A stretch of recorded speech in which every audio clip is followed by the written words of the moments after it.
So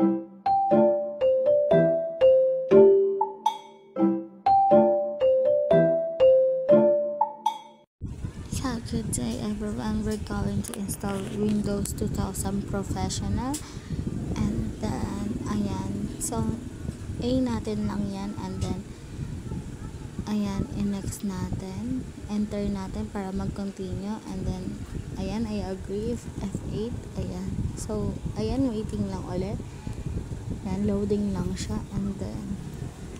yan, here nagkamali ako dito, dapat hindi ako mag-ganyan, so inulit ko na lang ulit, nagkamali ako dyan, so ayan na yung lumabas, so ayan, dito mag-enter dyan, so nag-loading lang, ayan,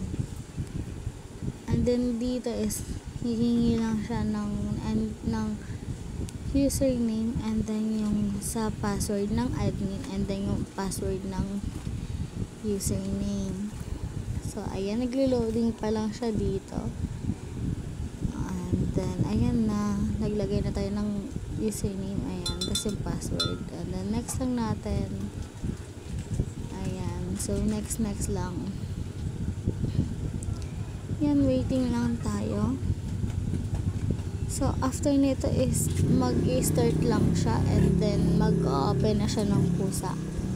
So ayun lang, bye bye.